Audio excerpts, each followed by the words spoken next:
How is he going to contact you when you blocked him? And how in the world is anyone going to meet any influencer or get their hands on them without going to their manager?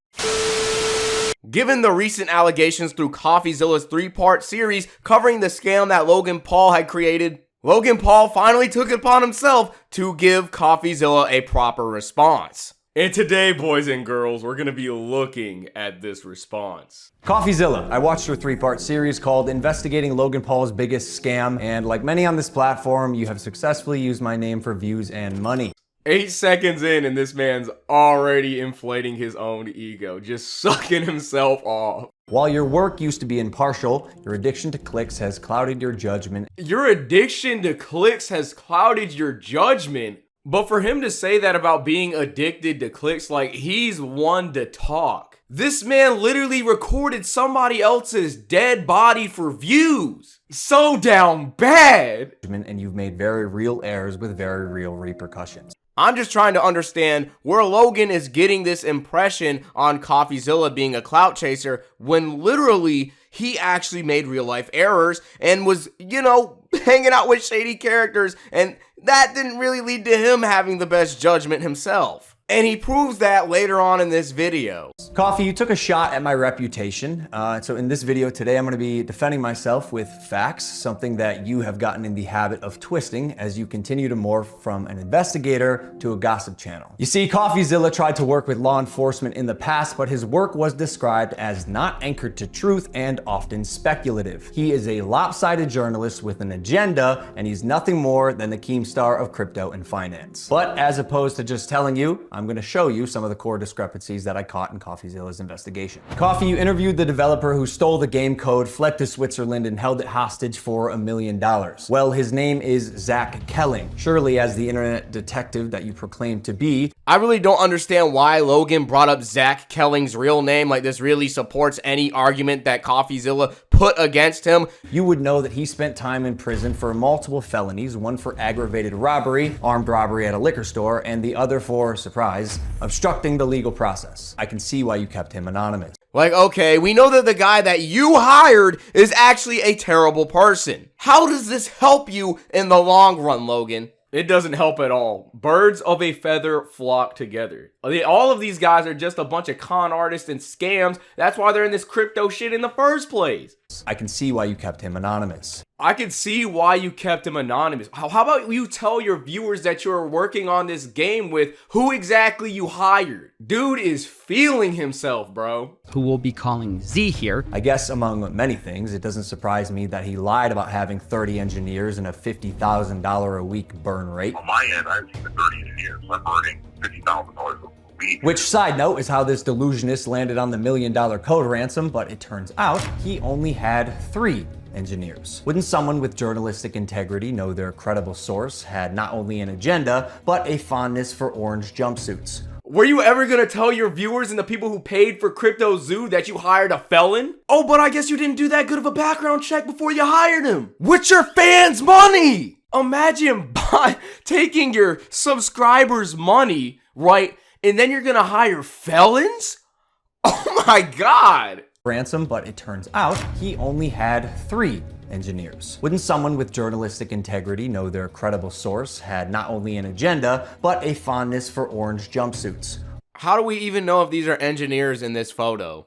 We don't, but Logan's got us. He knows. Trust him. He showed us 2 posts on Facebook, and we're just supposed to automatically believe that those are the only people working on the game. Could you imagine going in a courtroom and then just using these 2 photos on Facebook to prove somebody wrong with how many people they have working on the game? Could you imagine if a game developer only took 2 photos, posted them on Facebook, and you just assumed those were the only employees that they had? That just makes no sense. Look, I don't know if this dude actually had 30 engineers or if this dude had 3 engineers, but if Logan was trying to prove a point, these photos were very weak and they actually did not prove anything. Or did you just hear what you wanted to hear and moved on? Because even if you're lying to yourself, Steven, you still have to believe it. And I know what you're thinking. What type of idiot would work with an unsavory individual like Zach Kelling?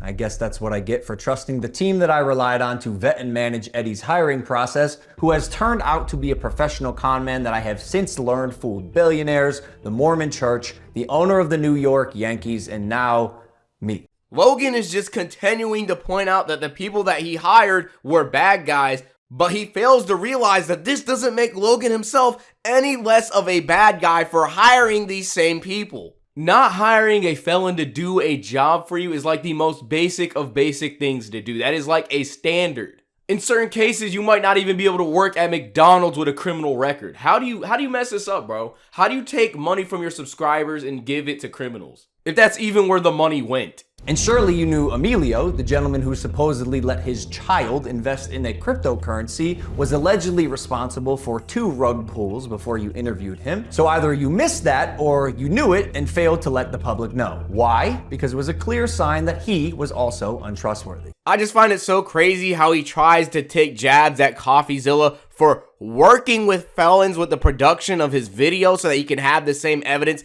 to even state any points that he had to make in the first place, when Logan is the actual person that worked with the felons. How are you going to try and make Coffeezilla look bad for getting his information from felons when you actually worked with the felons? The funny thing is, he never would have had to talk to these felons or interview them or anything if you didn't do that in the first place. So the only reason why he's having any interaction with these guys is because you hired them. You seemed pretty excited when the guy told you that he couldn't hatch the eggs. Wait, you can't even hatch? No, I'm telling you, it's just a picture. You're kidding! You can't hatch? You're kidding. You can't hatch? You can't hatch? Yeah, 1 second of research would prove that to be false, as you can definitely hatch eggs and even breed your animals. Click on that. Oh, we got a duck. And as you pointed out in your fine print, cross-hatching was available on ETH at one point, but you perpetuated the opposite as truth with your chest out. Bro, it literally says that hatching is buggy. How are you hatching something if it's not even working?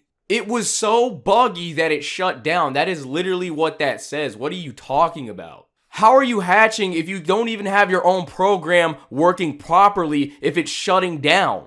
So right here, you're basically trying to take this claim to fame because you got something halfway working. And that's if it wants to work in the first place and not crash. Just because you are showing footage of it working does not mean that this same game is going to work for other customers, especially if the game is said to be buggy. Everyone is going to have different circumstances while playing the game. Just because the game works for Luke doesn't mean that it's going to work for Brian, bro. Basically, nothing worked. And by the way, Guy, almost all NFTs are just pictures. I'm telling you, it's just a picture. And surely a real internet detective would not break criminal and civil laws in trying to get information, right? So why have you allowed the illegal recording of Jeff's phone call without his permission? And then more like an internet criminal, post it online. Isn't this the same guy who trusted all the criminals to work with him from the beginning and the same guy that's not providing any evidence in his response in the slightest? I like how he just had his manager like, it's interesting, this is wild. It's interesting. It was like, this is wild. Now, although you didn't verify any backgrounds, substantiate any evidence, took multiple criminals' words as truth, And I like how he didn't verify any backgrounds or substantiate any evidence. and broke laws, you still publish the defamation. However, unlike you, the blockchain doesn't lie. I don't understand how this guy has the audacity to try and act like Coffeezilla has been defamating anyone's character when this is exactly what he's been doing in the entire video. Oh yeah, these felons, they were worse than I thought. And you know, Coffeezilla, they were in his video. Felons in his video. Could you believe it? Bro, I just love how Logan is just feeling himself while he's recording this video, man. He is in his bag today. So let's highlight some things that you did point out. So let's highlight some things that you did point out. That man was... Crypto King Jake stole $6 million.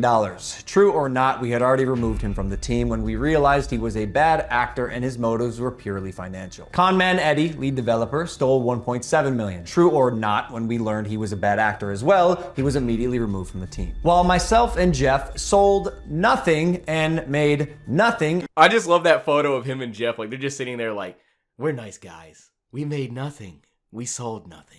As verified through investigation and the blockchain. Jeff, Logan's manager, to my knowledge, never sold. Neither did Logan Paul. I repeat, Jeff and I made no money and will never make any money on CryptoZoo. In fact, we only lost money trying to pick up the pieces. As has been the case with dozens of crypto and NFT projects, the space is unfortunately ripe for bad actors to infiltrate projects that start with even the best intentions. Jake the Snake is no longer affiliated with CryptoZoo, and we hope the money he reappropriated was worth ruining his reputation. Con man Eddie is being investigated by a higher authority that I cannot speak on. As you can imagine, I was not cleared from legal to discuss much of this, including the legal process being undertaken and the criminal investigations going on during the fallout. Basically, he's saying, I have evidence, but I'd save that for court. But I do appreciate you calling out that rats under my nose stole the game code, millions of dollars, and left Jeff and I abandoned with no team and knives in our back. But even after 12 months of work, you've still managed to overlook one crucial piece of information. See, even though I've said it's coming so many times, you've assumed that CryptoZoo isn't being made. Who are you to decide when the development timeline ends? Then we get to the text you guys all know. He says, Logan, you stole $40 million. You're a scammer. You're a con artist, all that stuff. You betrayed your community. I got everything stolen from me in our community. The reality is you aren't that guy. And Logan responds, oh, Jake, trust me, bro. I am that guy. Q, in the arms of an angel. I got everything stolen from me in our community. Logan, you stole $40 million. You're a scammer. You're a con artist. Between Jake the Snake and Logan, this is turning into a he said, she said situation, and really it's just hard to believe either Logan or the Crypto King himself, because they are both telling us the same thing. Now, which one is a liar? I really couldn't tell you, but I don't know. Logan is very inconsistent from what it looks like. My thing is, whether or not these guys are felons or if these guys are scammers, how does this make you any less of a scammer? Logan, you stole $40 million. You're a scammer. You're a con artist. You have a whole Crypto King, a whole scammer saying that you are a fraud and a con artist. That just doesn't come out of nowhere. That's a different type of low, right? That is a whole new level. How are you going to have a scammer call you a scammer? Bro, this man Logan is evil, bro. I swear, bro. The reality is you aren't that guy. And Logan responds, oh, Jake, trust me, bro. I am that guy. Q, in the arms of an angel. This man said, you're not that guy. Logan said, oh, trust me, bro. I am that guy. In the arms of an angel. That man is a menace, bro. That man is a menace. Stopped promoting publicly as soon as I knew the extent of the internal issues, took all of the heat on social, and you still published a defamatory hit piece fully knowing I was innocent just so you could enrich yourself in your $10 million studio. Sharp, but deeply unethical, dangerously misleading, and illegal. I suggest you use the money you got from pumping your Patreon to hire a good lawyer. You're gonna need it. Bro, he is feeling himself with that snapback, bro. Like, look at him in this video. That right there was just disrespectful, man. And Logan just hits the classic rich white kid. I'm suing! I'm suing! I'll see you in court! My lawyer will have something to say about this! Now, Logan Paul coming at Coffeezilla for not contacting him is just really awkward because literally he did attempt to contact him, but Logan just blocked him out of salt. So that's multiple sources working on the CryptoZoo team project who were not paid. Now, obviously, these are big accusations, which is why I wanted to confront Logan Paul on them. But unfortunately, we're not exactly on speaking terms. So I wondered, how could I speak to Logan without speaking to Logan? And maybe we could have talked about this if you had reached out to me. That's why I wanted to confront Logan Paul on them. But unfortunately, we're not exactly on speaking terms. Personally, not my manager, Jeff, who is not me, Steven. But unfortunately, we're not exactly on speaking terms. How is he gonna contact you when you blocked him? And how in the world is anyone gonna meet any influencer or get their hands on them without going to their manager? All I gotta say is I like how he just called this man by his first name. Like, whoever allowed Logan to actually upload this video, they're not your friends. Yeah, they're not good friends at all. They're not your friends. Like, this, unacceptable. Actually unacceptable. And maybe we could have talked about this if you had reached out to me, personally. Not my manager, Jeff, who is not me, Steven, but the first time you did was on Christmas Eve after you released your series so you could rely on false statements and unreliable people used recklessly. The subject line was third request for comment. Yeah, not quite. This will be my third time reaching out to you and your team. The first 2 times were through your manager, Jeff. The first 2 times were through your manager, Jeff. Okay, so the last time on Christmas Eve, after the fact, was to me. You have a funny way of twisting things. And I also noticed you left out that part on Twitter. Why hide that? Trust me, CryptoZoo is coming. I will make damn sure of it. And honestly, it sucks that after years of personal reform, going through trials and tribulations and busting my ass to evolve into a person that I can say I'm actually proud of, you led the charge to drive and monetize a narrative telling millions of people that I'm a fraud or I tried to scam my audience. That is patently false. This video is mainly for my fans and anyone who's on the fence that I hope I can help understand a situation that is tremendously complex but has been oversimplified for both views and clicks. And lastly, Coffeezilla. I now know your motives with this. Clout and money, good for you, but also you're slimy as f. So I'm not gonna come on any of your podcasts. If you wanna come on Impulsive and talk about this, that's fine. You've denied my invitation multiple times. You're still invited. It can be a one-on-one. If not, we're gonna handle this ourselves while we continue to build CryptoZoo, and I'll see you in court.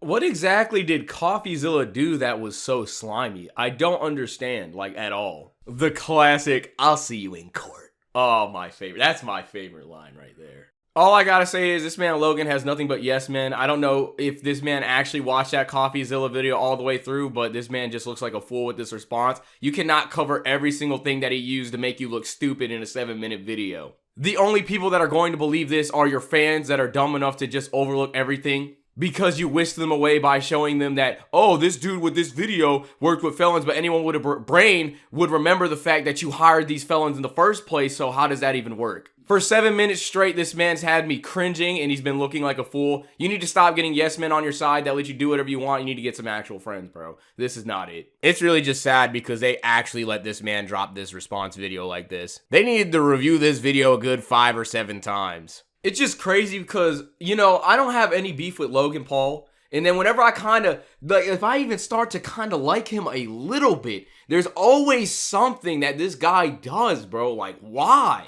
This guy Logan's an L for this, and I don't think there's anything else to say outside of that, bro.